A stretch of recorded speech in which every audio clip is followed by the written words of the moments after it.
Hello everyone and welcome back to Dragalia Foundry. For today's video, I'm going to show you all of my clears on the Master High Dragon trials. We're going to go through every High Dragon on Master difficulty, and I'll show you the team comp and the characters I used for my first clear. The footage won't always be of the first clear itself. For Master High Mercury, I'm going to show my first Deathless, and for High Zodiark, I just lost my footage for my first clear, so it's just going to be another clear, but same team comp. Of course, the Master High Dragon trials have been out for a while at this point, since they were rolled out 1 week at a time, and so I'm going to show off the footage in the order that the trials actually released. So I'm going to kind of commentate on my gameplay, maybe talk about some things I did poorly, some things that could be improved, and overall my impressions and experience finally getting to the Master High Dragon trials. Of course, I'm here in Dragalia Lost, not showing gameplay footage at first because I do have to share an update. Eleonora, now that I've completed the Master High Dragon trials, is finally done. At least for the time being, until there's some other form of power creep weapons or extra augments for dragons and her bow. She is actually as strong as she can be at this point. So I finished my Wind Fafnir, all my dojos are complete, all my altars are complete, I have the seabed stage, I have the wind shrine, and this is what it amounts to. So she's not quite able to get up to 9k might like some adventurers can. Part of the reason for that is that her abilities have low might values inherently, but she does have pretty much her full kit here. So I max unbound her tier 2 High Dragon weapon using Damascus ingots. I gave her Dear Diary with max augments, Forest Bonds with max augments, since that's an awesome set for a lot of bow units. And of course she has Pazuzu, and I went ahead and put the 10 HP augments on the weapon and the dragon. So for now, Eleonora is able to rest and retire. She has accomplished her mission. She is the world's strongest Eleonora. There may be another Eleonora out there equally strong, but there's not going to be anyone stronger. And of course, I'm talking not literally strength, and not talking about might inflation with Wyrmprints that do nothing or High Midgardsormr. So I'm pretty pleased that I was able to get this accomplished. Hopefully we get our new story content, our event rerun soon, so I have more of these types of short-term, long-term goals to keep me engaged with the game. But I just wanted to share that just for fun, since I know there are fans of Eleonora out there who are keeping track and know that she's my first summons character and my favorite character. But now, let's go ahead and switch over to the gameplay. I'm going to talk through my Master High Dragon experience, commentate on everything, and let's get started with High Brunhilda's trial. I would say this is probably one of the most mechanically complex of the High Dragon trials, but also one of the easiest when it comes to the stats and the characters that you can use to take this on. It was the first one released, meaning that plenty of people were taking this down with just tier 1 dragon weapons, and especially now that we have Gala Elisan as well as Jiangxia, this should be a relatively easier trial if you're first trying to break into Masters. Now, I will say for all of these trials, I have a huge benefit of having a Discord community, having a YouTube channel, so I don't know that I would have necessarily gotten the benefit of the doubt if it came to pubs with a weaker unit not having a tier 2 weapon, and I do recognize that's still kind of a problem with the trials. But one of the things I was pretty pleased with is just how much our rupee and augment income has expanded. That's one of the factors that definitely encouraged me to start taking this on, in addition to having some time off for the Thanksgiving break, where I could really sink my teeth in and practice on these. Now, when it comes to High Brunhilda's trial, this one I actually was able to complete basically on my first try after summoning Gala Elisan. I had gotten a lot of practice in before as Summer Julieta, and running a burnable isn't too bad in this trial, but Gala Elisan makes things so much easier, especially with her Divine Revelation, meaning that she can't easily be knocked down. This was really my first or second run with her, so I didn't necessarily know when to time everything. I definitely used my S2 early there. I should have saved it for when this meteor phase happens. It could potentially protect a teammate who accidentally hits a meteor, but more importantly, that would be long enough that it would last for both the Flame Chaser as well as the Searing Pillar. So that was definitely a mistake on my part. I think you should try hold that to protect your teammates, especially since people are going to be expecting that buff for the entry of the fight, and that means that they might not be running Prince, they might not even have Crystalline Envoy, but Brunhilda doesn't really have much of a chance here, as I am playing with some pretty powerful teammates. So ultimately, I think that this is probably the easiest one to start in. All of these trials, I feel like, have one big snag or one big failure point for people. And I think when it comes to Brunhilda's trial, the Meteor plus X Muspelheim is definitely that point of failure, where if you mess up, you can basically end your run for the whole group. I'm not really finding, or I never really found that the Crimson Infernos were too bad that you're seeing here, but I also tend to be the player who baits and hence hosts, and so for that reason, I might not have as bad an experience of desync as other players do.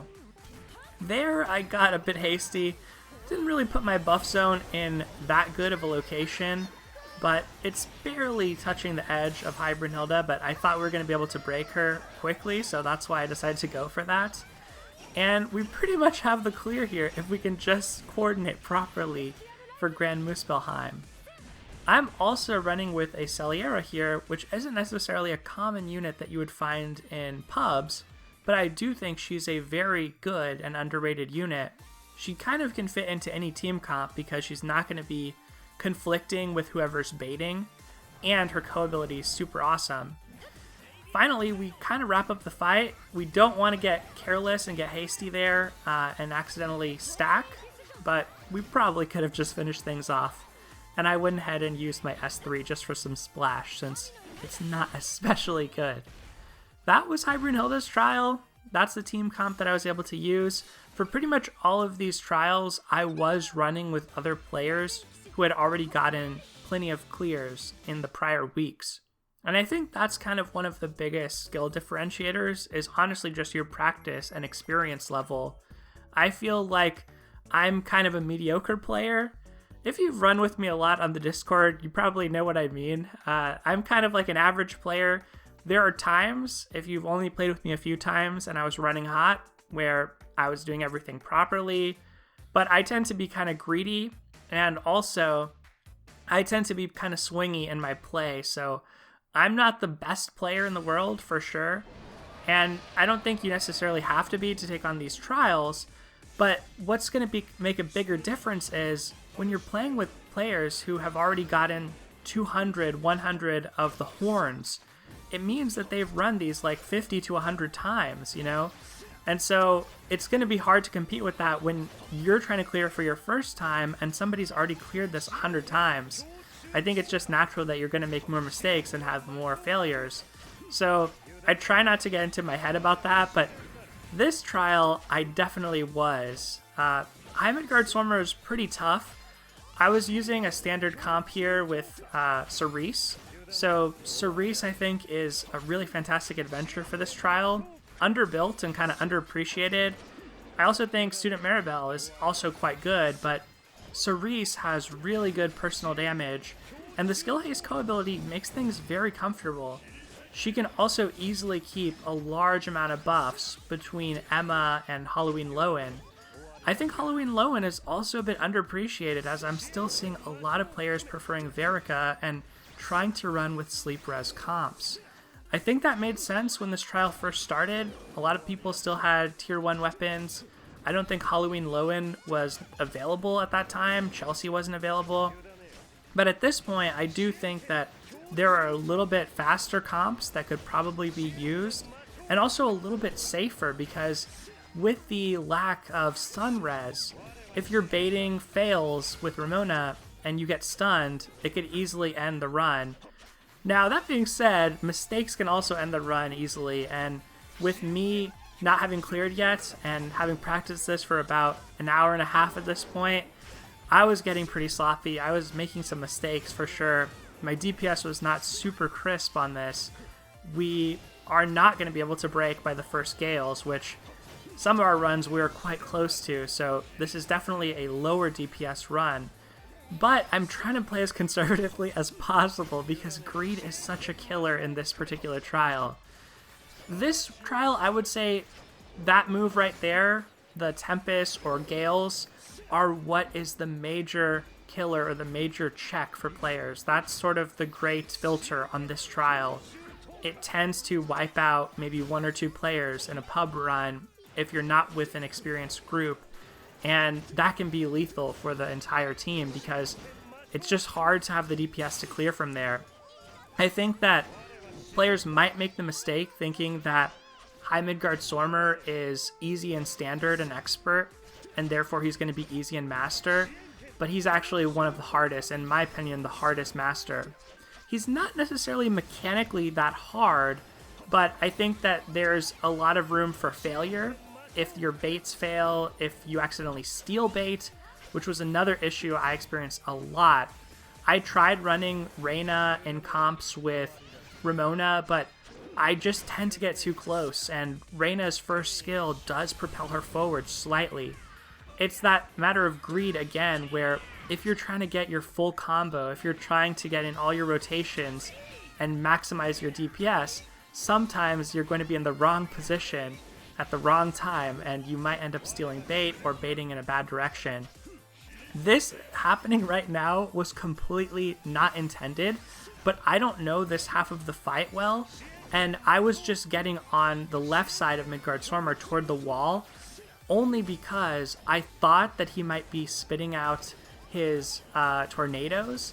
In fact, I could have baited the dash into the center, and that would have been much safer. But I accidentally baited the dash to the wall because I was trying to bait tornadoes to the wall, and I thought those might be coming out rather than the dash. So that was actually a really big mistake, and that could have easily ended the run because sometimes those tornadoes will stick to the wall, and if they're stuck on the wall, I'm not going to be able to roll through him and bait toward the wall. Luckily, it didn't end up happening that way. They clipped out of the arena. I had room to roll through him.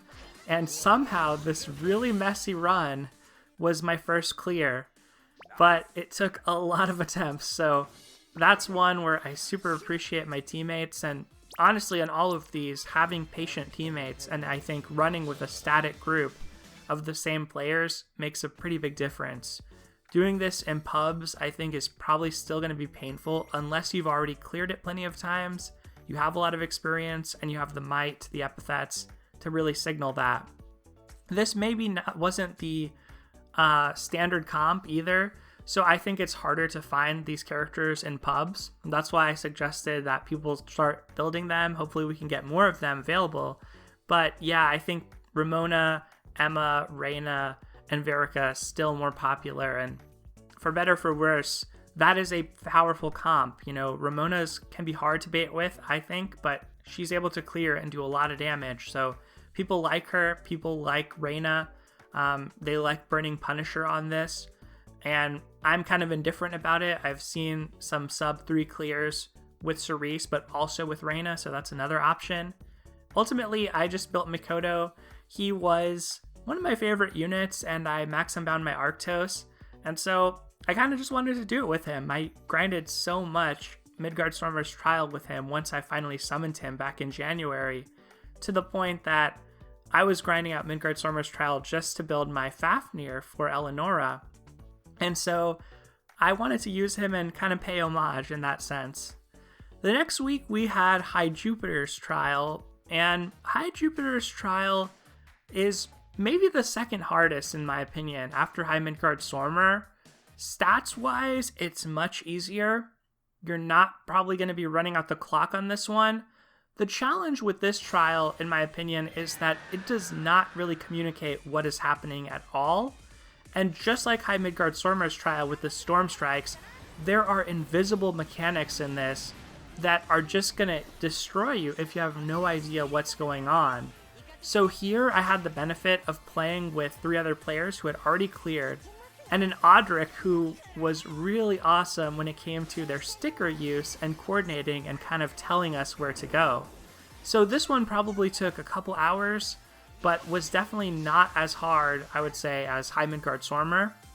One of the things that's kind of tough right now as well is with these rotating throughout the week, it can be hard to coordinate and find practice time sometimes because the trial that you want is just not going to be available. Luckily, they're all there on the weekends, but then it can be hard to find a group because people are more dispersed. So I'm not sure if there's a great workaround to that, but as far as this trial goes, there are a couple different comps that have been used. The first comp to clear, and I think still the most popular, is an Audric lead who shapeshifts into a dragon with some type of crowd control, either stun, freeze, or sleep effect, in order to stop High Jupiter's outburst right there. If that outburst went through, it would have killed all the Galacleos, and by including Audric with that type of dragon, basically you're able to run 3 Galacleos and not need things like defensive co-abilities, healers. You can basically run a pure DPS comp.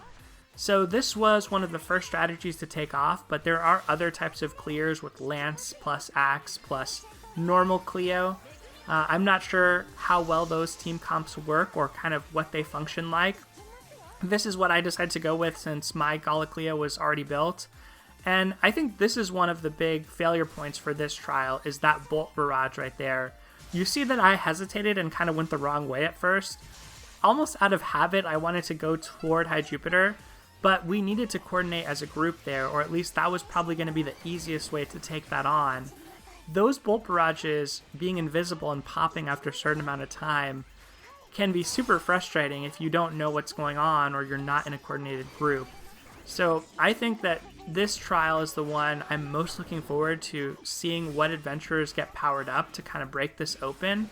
This and High Zodiark's trial still have really 2 to 4 units who are preferred in each of them at the master level, and I think that's just unfortunately not enough. There's not enough diversity in this one. With High Brunhilda, there's a lot of diversity. With High Midgardsormr, I think that there's also a pretty good amount of diversity. At least there's the stun comps versus the burn comps, and there's a slight difference in them. So I think that anyone can really clear that trial as well. But right now with the light and shadow trials, it's really, really homogenous, so I hope that that starts to get improved. One of the things I expected to be a lot harder in this that wasn't was the sweeping Fulgur that's happening there for sure, mainly because on the right hand side of the screen you can't see where the sweeping Fulgur's coming at you. But ultimately I was able to just rely on my teammates' knowledge of where to stand and kind of just follow them and hope that I was in the right place. This is also another point where we died often because bolt impact happens right away and you have to run along the edge of the arena, or at least that's what we found to be safe. It could be really easy to make a mistake there and get greedy, looking at that small amount of health that's left, but greed ends runs. I have to keep repeating that to myself because otherwise I will be that greedy person, and it's almost never a good idea. So thankfully we're patient. We're not rushing over there with our dragon, especially in this trial. If you die, you can chain react and kill everybody. And we were able to get the clear there, and a deathless one at that. So High Jupiter's trial is one I thought was going to take me a lot longer to get down for sure because of those invisible mechanics.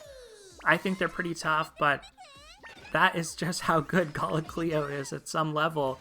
Being able to clear that quickly in the fight as well, you don't have to deal with some of the harder mechanics, and had we had a stronger set of Galacleo, like all tier 2 weapons, max unbound, we probably could have gotten through this even faster and avoided some of the more annoying content at the end.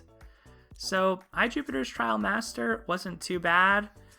Then I'm going to look at High Mercury's Trial Master. So for High Mercury's Trial, I think the really popular team comp is 1 Victor, 2 Wedding Elisand's, and 1 Noelle, who serves as the ranged baiter in the trial.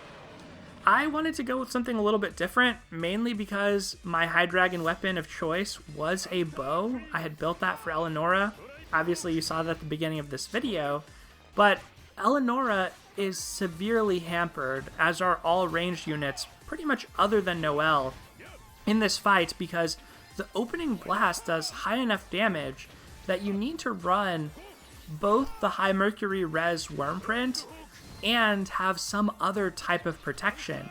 It could be an HP dragon, it could be that you have Lin Yu on the team, or maybe a Lance, but it's actually pretty unforgiving in terms of the HP check. So the benefit to Hawk and using Hawk with the Chocolatiers is that I was able to induce stun on high Mercury to start the fight, canceling the opening blast. That's actually one thing I super love about the Master Trials, and I appreciate, is that Afflictions almost always have a place to play. Using Afflictions, even with a 1% proc chance, I think that's just perfect, because you get one use, it makes it interesting, it can make a huge difference depending on when you do that, but for some of these powerful Afflictions, it means characters are not totally irrelevant. Hawk's entire kit is built around stun, so to not be able to stun the normal version of High Mercury or the expert version is a huge detriment to him. But suddenly, just by being able to stun High Mercury once to start the fight, what that let me do is make it so all of my teammates could come into this fight without any defensive Wormprints, running at their full power level. So most of the damage isn't through Hawk himself here, but just through my beefed up teammates not having to run any defensive prints, not having to take cover or anything like that, being at full HP from the very beginning because I canceled the blast. So this is what I think is the big killer in this fight though, the title call. Luckily I was able to escape it there, but that is the one thing that kept me at this for so long in my opinion.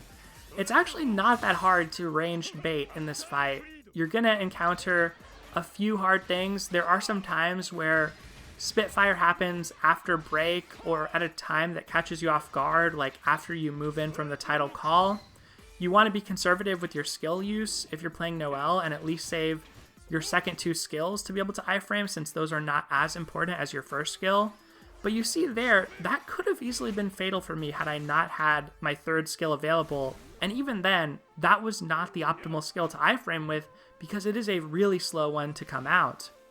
The other thing about playing somebody like Hawk is he is freeze res, and Bog res starts to matter a little bit more in this fight because of those incidental bursting bubbles that will be flying around.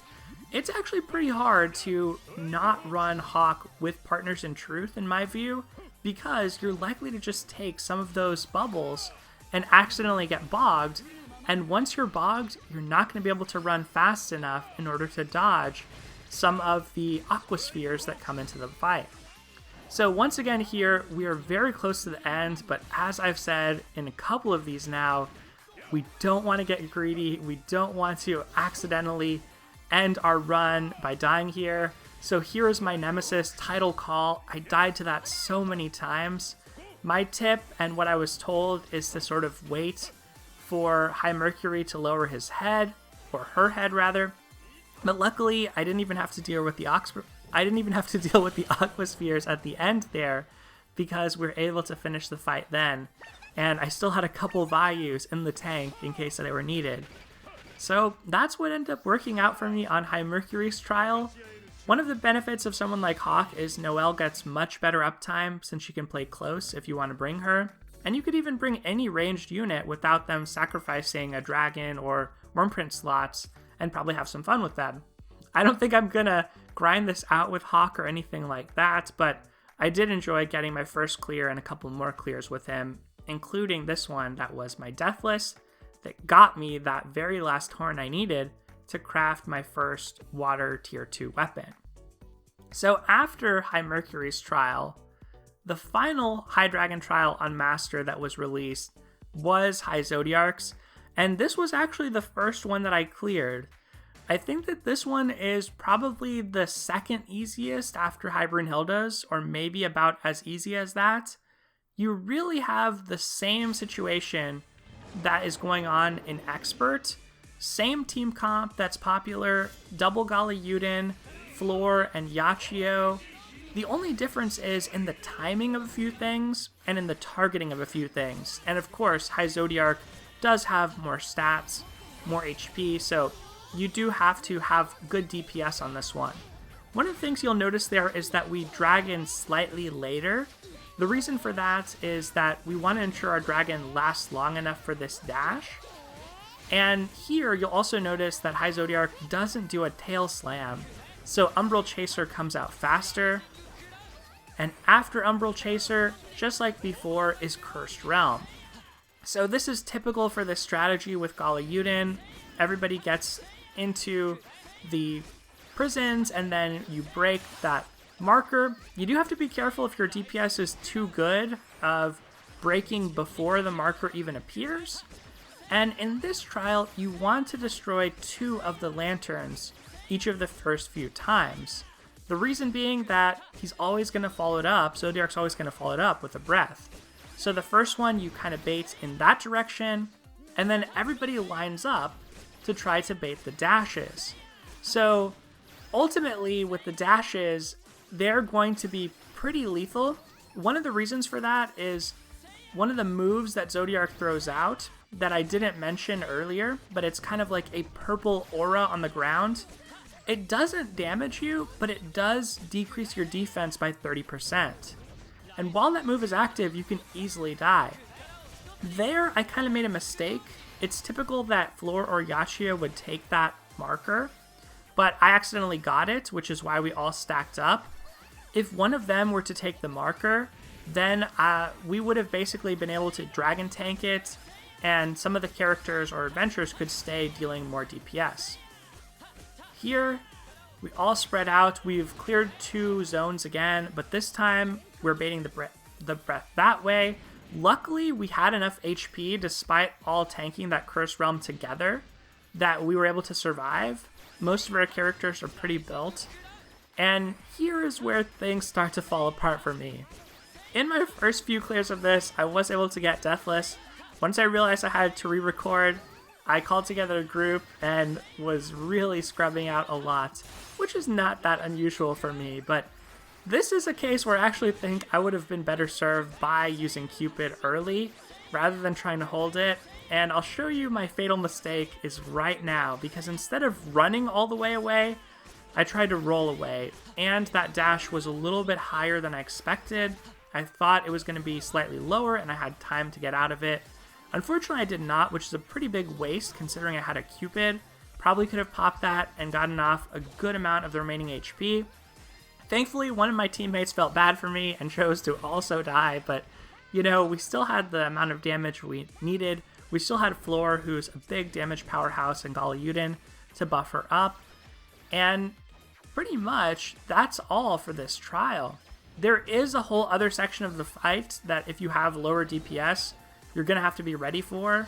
But I think that if you have done High Jupiter's trial already, and you have a tier 2 weapon, this is pretty manageable to do.